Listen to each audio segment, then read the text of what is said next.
far can we get if we sail a little bit high?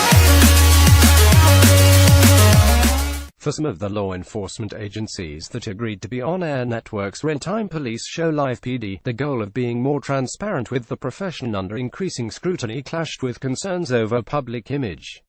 Police departments in Bridgeport, Connecticut, Tulsa, Oklahoma, and Streetsboro, Ohio, ended agreements to be on the program since it premiered in October 2016 as some local government leaders concluded the national spotlight on criminal activity overshadowed the positive things happening in their hometowns.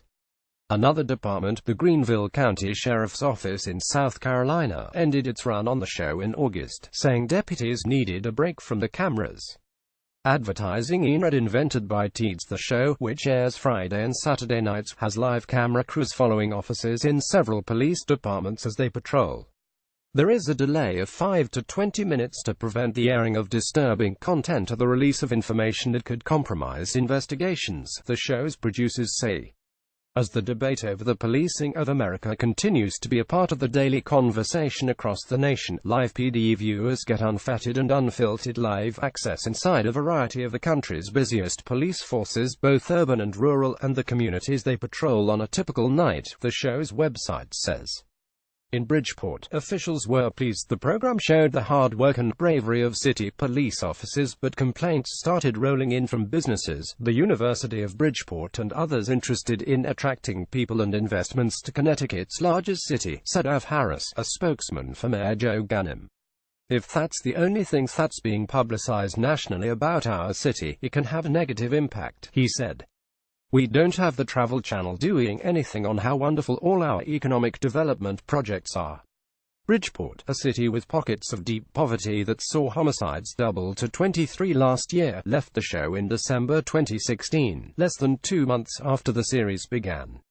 During the city's short run on the program, a police sergeant was arrested on a domestic violence charge which was later dismissed, shortly after she appeared on an episode warning viewers about the dangers of domestic violence. 2 people shown on the show later filed lawsuits accusing police of brutality. Another sergeant responding to a call involving a dead baby was shown breaking down in his cruiser as he talked about it afterward, which drew media coverage and praise on social media for showing officers' sensitive sides.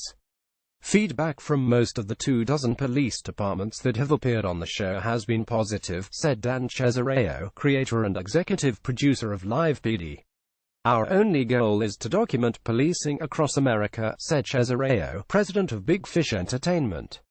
We very much are very neutral in terms of what we're showing.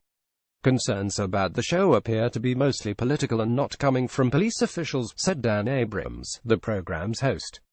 Putting a lens on the day-to-day work that police officers do is important. And some of it isn't pretty, Abrams said. I think the notion that it is a bad thing is actually the wrong way to look at it. You can say that the crimes that occurred are bad. In Ohio, Streetsboro police left Live PD in November after appearing in 6 episodes.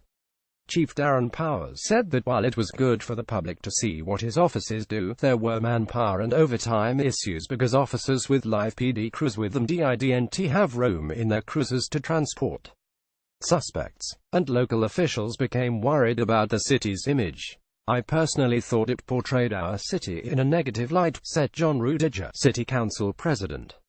I think every city has its share of problems, and I don't think it's always best to highlight those issues. I was personally concerned that any kid featured on the show could end up bullied, especially if the parent is on the show doing something bad. But in Jeffersonville, Indiana, where police have been doing Live PD since April, the public response has been overwhelmingly positive, said Assistant Chief Michael McVoy. For us, it's humanizing the badge, number one, he said. For every 1,000 positive comments or likes or social media hits of fuzzy, warm feelings we get from across the country, there are always 5 or 10 that say, hey, why are you arresting this guy for marijuana possession, stuff like that. Some people don't see eye to eye with what we do.